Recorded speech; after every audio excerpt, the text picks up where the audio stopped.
Welcome everyone. तो आज हम पढ़ने वाले हैं बड़ा इंपॉर्टेंट चैप्टर जिसको बोलते हैं फंडामेंटल यूनिट ऑफ लाइफ। ये बड़ा इंपॉर्टेंट चैप्टर है क्योंकि इसमें हम ये देखने वाले हैं कि हमारी खुद की बॉडी किन चीज़ों से बनी होती है। इनफैक्ट हमारी खुद की बॉडी क्यों, किसी भी एनिमल की बॉडी या किसी भी प्लांट की बॉडी, फॉर दैट मैटर किसी भी लिविंग बीइंग की बॉडी। तो स्टूडेंट्स, इसको समझने के लिए सबसे पहले मैं एक छोटा सा एग्जाम्पल लेता हूँ। सपोज करो आप, ये एक बड़ा सा हाउस है। ये हाउस किन चीज़ों से बना होता है? तो स्टूडेंट्स, अगर आप एक हाउस की बात करोगे तो वो बहुत सारे रूम्स से मिलकर बना होता है। उसमें अलग अलग टाइप के रूम्स होते हैं, bedroom, dining room, kitchen, bathroom, all sorts of rooms. अब किसी एक रूम को आप देखोगे तो वो बहुत सारे वॉल्स से बना होगा, राइट। किसी एक वॉल को देखोगे तो बहुत सारे ब्रिक्स से बना होगा। समझ में आ रही है आपको बात? ठीक है, फिर ब्रिक्स से छोटा आप नहीं जा सकते। तो हम यहां पे बोल सकते हैं कि bricks are fundamental unit of house. उसका मतलब है कि बहुत सारे ब्रिक्स को मिला के ही जो है हाउस बना है। उसी तरह से हम बात करेंगे अब ह्यूमन बॉडी की। तो आप ह्यूमन बॉडी को एक हाउस से कंपेयर करो। एक ह्यूमन बॉडी बहुत सारे ऑर्गन से बनती है। जैसे कि आप बताओ कौन कौन से ऑर्गन्स होते हैं, आपको तो पता ही है। जैसे ब्रेन होता है, हार्ट होता है। इनफैक्ट आपके पास अगर ब्रेन है तो आप बता पाओगे। स्टमक, इंटेस्टाइन, लेग्स और भी बहुत सारे ऑर्गन्स होते हैं। तो जिस तरह से house is made up of many rooms, वैसे human body is made of many organs. वैसे आप किसी भी एक ऑर्गन को ले लो तो actually it is made of many tissues. अब टिश्यूज क्या होते हैं ये शायद अभी आपको पता ना हो, बट आप टेंशन बिल्कुल ना ले, आगे हम बहुत अच्छे से उसको पढ़ेंगे। किसी भी एक टिश्यू को ले लो तो बहुत सारे छोटे छोटे सेल्स से बने होते हैं। तो जिस तरीके से एक हाउस बहुत सारे ब्रिक्स से बना होता है, वैसे ही एक ह्यूमन बॉडी जो है वो अल्टीमेटली बहुत सारे छोटे छोटे सेल्स से बनी होती है। इनफैक्ट ह्यूमन बॉडी क्यों, कोई दूसरे एनिमल की बॉडी भी बहुत सारे इसी तरह छोटे छोटे सेल से बनी होती है, या फिर प्लांट की बात करें तो उसमें भी ऐसे होता है, वो भी बहुत सारे छोटे छोटे सेल से बना होता है। इसलिए स्टूडेंट्स हम बोलते हैं कि cells are fundamental unit of life. Cells are fundamental unit of life. वो बेसिक स्ट्रक्चर है जो मिलके किसी भी लिविंग ऑर्गन्स को बनाता है। हमारे बॉडी में बहुत सारे सेल्स होते हैं स्टूडेंट्स, करोड़ों सेल्स होते हैं। बहुत छोटे होते हैं ना, आप सोचो हमारी बड़ी सी बॉडी इन छोटे छोटे सेल से बनी होती है तो कितने सेल्स होते होंगे। तो इन सेल्स के बारे में पढ़ना ही हमारा एम है इस चैप्टर में। तो स्टूडेंट्स, हमने ये देखा कि सेल क्या होता है, लेकिन सेल की डिस्कवरी कैसे हुई, सेल के बारे में पहली बार पता कैसे चला, ये सोचो। बड़ा डिफिकल्ट रहा होगा ना, क्योंकि मैंने आपको बताया कि सेल इतना छोटा होता है कि वो तो हमें नेकेड आई से दिखाई ही नहीं देता है। तो अगर कोई चीज़ दिखाई नहीं देती है तो उसके बारे में पता कैसे चलेगा स्टूडेंट्स? तो उसी के बारे में हम यहाँ पे पढ़ने वाले हैं स्टूडेंट्स, सेल डिस्कवरी की, कैसे सेल की डिस्कवरी हुई। और आप देख सकते हैं यहाँ पे कुछ इंपॉर्टेंट डेट्स लिखे हुए जो कि सेल की डिस्कवरी में इंपॉर्टेंट हैं। तो सबसे पहले देखते हैं स्टूडेंट्स 1590s। तो स्टूडेंट्स, एक बहुत ही अच्छे साइंटिस्ट थे जिनका नाम था जैकेरियस येंसन। इन्होंने in 1590s Zacharias invented first truly compound microscope. अब देखो स्टूडेंट्स, यहाँ पे क्या बोला जा रहा है, पहले बोला जा रहा है कि 1590s में ये काम हुआ था। मतलब ये कि एग्जैक्ट कौन से ईयर में ये काम हुआ था वो पता नहीं है, लेकिन लोगों को लगता है कि 1590s में कभी हुआ था। क्या काम हुआ था कि इन्होंने कंपाउंड माइक्रोस्कोप का इन्वेंशन किया था। प्लीज नोट, सेल की डिस्कवरी नहीं की थी, कंपाउंड माइक्रोस्कोप का इन्वेंशन किया था। अच्छा, माइक्रोस्कोप क्या होता है स्टूडेंट्स, ये तो आपको पता ही है। जो ऐसी चीज होती है जिससे आप छोटी चीजों को भी बड़ा करके देख सकते हो। अच्छा, कंपाउंड माइक्रोस्कोप क्या होता है? कंपाउंड माइक्रोस्कोप बड़ा एडवांस टाइप का माइक्रोस्कोप होता है जो बहुत ही छोटी चीजों को भी आपको बड़ा करके दिखाएगा, राइट। तो जेनसन ने कंपाउंड माइक्रोस्कोप का इन्वेंशन किया था। अब क्यों ये इंपॉर्टेंट बात है सेल की डिस्कवरी की कहानी में? क्योंकि स्टूडेंट्स, आप सोच के देखो, जब तक अच्छे माइक्रोस्कोप डिस्कवर नहीं होंगे तब तक सेल को आप कैसे देख पाओगे, उसकी डिस्कवरी कैसे हो पाएगी। That's why this was an important event for the discovery of cell, जो कि बाद में होने वाली थी। क्या आपको पता है आप अपने कोर्स के animated video lectures, revision notes, test paper and study material drone study की वेबसाइट पे जाके परचेज करके पढ़ाई कर सकते हैं। डिस्क्रिप्शन में दी गई लिंक पे तुरंत क्लिक करके रजिस्टर करें और एनिमेटेड वीडियो लेक्चर्स का फुल एक्सेस पाएं। अब बात करते हैं स्टूडेंट 1665 की। तो 1665 में रॉबर्ट हुक आए। Robert Hooke was a very very important biologist. इन्होंने क्या किया, ये एक बार प्लांट का स्टडी कर रहे थे। तो प्लांट का जो बार्क होता है, स्टेम की जो बाहर रफ सरफेस होती है स्टूडेंट, उसको बार्क बोलते हैं, आपको पता होगा। उसको वो कंपाउंड माइक्रोस्कोप के अंडर देख रहे थे। वही कंपाउंड माइक्रोस्कोप जिसके बारे में हमने थोड़ी देर पहले बात की थी, राइट। तो उन्होंने देखा कि इस बार को जब कंपाउंड माइक्रोस्कोप के अंदर देखा जाता है तो इस छोटे छोटे कंपार्टमेंट टाइप स्ट्रक्चर्स आपको बार्क में दिखाई देते हैं। तो इनको क्यूरियोसिटी आई कि ये क्या है, राइट। अगर आप नॉर्मली बार्क को देखोगे तो ऐसे रफ सा दिखाई देगा, लेकिन कंपाउंड माइक्रोस्कोप के अंदर उनको इस तरह की चीज दिखाई दी। तो स्टूडेंट्स इन्होंने इसको कंपेयर किया हनी कॉम से।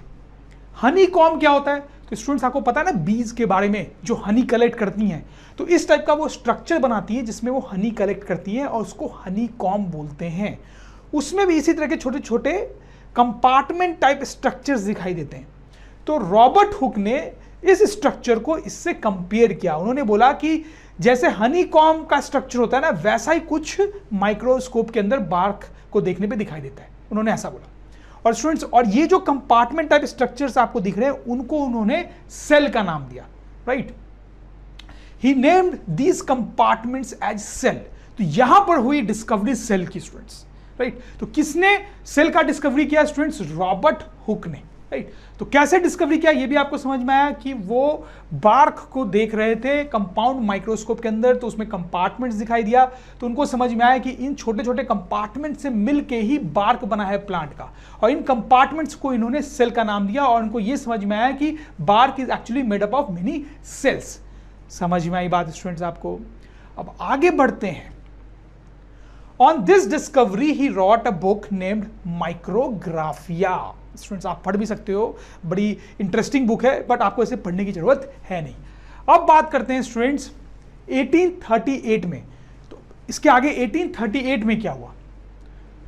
सो 1838 में मैथियस स्क्लेडन आए। He was again a very important biologist.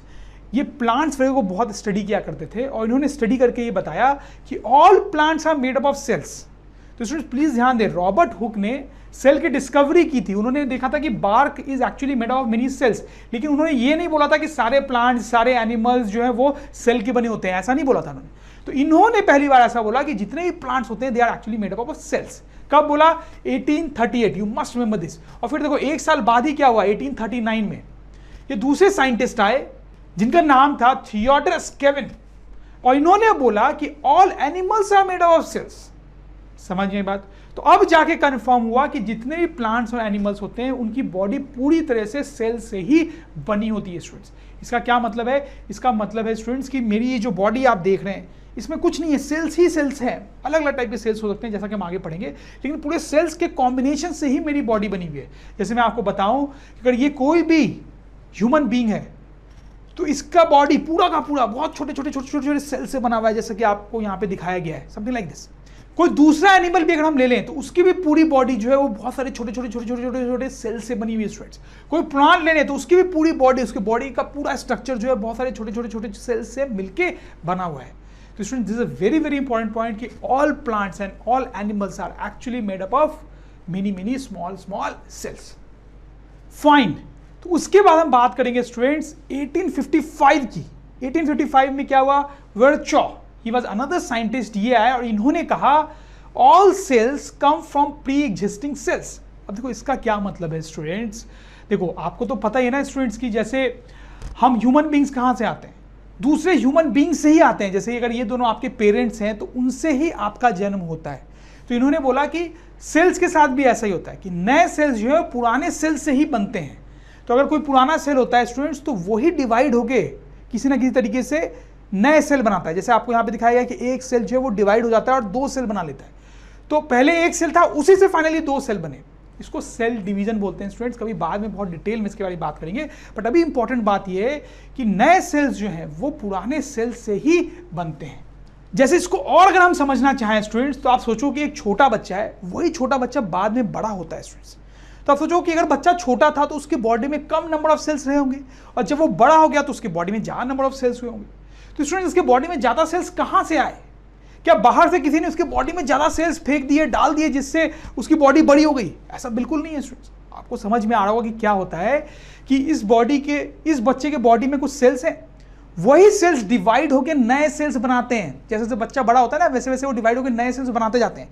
तो बॉडी में नंबर ऑफ सेल्स बढ़ जाते हैं, इसलिए बॉडी का साइज भी बढ़ता है धीरे धीरे। तो स्टूडेंट्स इंपॉर्टेंट पॉइंट आपको समझ में आया होगा कि नए सेल्स जो है वो पुराने सेल्स से ही बनते हैं, राइट। अब स्टूडेंट्स आगे बढ़ते हैं, 1940 की बात करते हैं। 1940 में क्या हुआ था स्टूडेंट्स?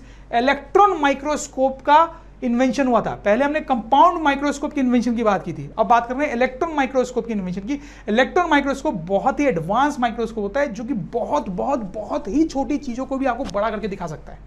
तो स्टूडेंट्स, जब उसका इन्वेंशन हुआ तो क्या होगा students? After the invention of electron microscope, information about the cell and its structure tremendously increased। तो अब हम सेल को और भी बहुत अच्छे से देख सकते थे और क्लियरली देख सकते थे, इसलिए सेल के बारे में जो नॉलेज थी साइंटिस्ट की बढ़ गई स्टूडेंट्स, जो कि हम इस चैप्टर में देखने वाले हैं। तो आई होप स्टूडेंट्स आपको समझ में आया होगा कि सेल की डिस्कवरी कैसे हुई। मैंने पूरी कहानी आपको बताई कि पहले कैसे कंपाउंड माइक्रोस्कोप डिस्कवर हुआ जिससे कि सेल को देखा जाना पॉसिबल था। फिर 1665 में क्या हुआ स्टूडेंट्स, आप ही मुझे बताया, आपको बताया था मैंने, रॉबर्ट हुक ने पहली बार सेल को डिस्कवर किया, वो हनीकॉम्ब स्ट्रक्चर से कंपेयर किया। फिर 1838 में ये बताया गया कि all plants are made of cell. फिर एक साल बाद बताया गया कि all animals are made of cell. फिर उसके बाद ये बताया गया कि all new cells come from pre existing cells. और फिर 1940 में जब इलेक्ट्रॉन माइक्रोस्कोप का इन्वेंशन हुआ तो सेल के बारे में हमारी नॉलेज और भी बहुत डीप हो गई students, right? Dear students, hope इस वीडियो से आपके कॉन्सेप्ट क्लियर हो गए होंगे। क्या आपको पता है आप अपने कोर्स के animated video lectures, revision notes, test paper and study material drone study की वेबसाइट पे जाके परचेज करके पढ़ाई कर सकते हैं। डिस्क्रिप्शन में दी गई लिंक पे तुरंत क्लिक करके रजिस्टर करें और एनिमेटेड वीडियो लेक्चर्स का फुल एक्सेस पाएं। और हाँ, हमारे चैनल को सब्सक्राइब करना ना भूलें। चैनल को सब्सक्राइब कीजिए ताकि फ्यूचर वीडियो अपडेट्स आपको हमेशा मिलते रहें।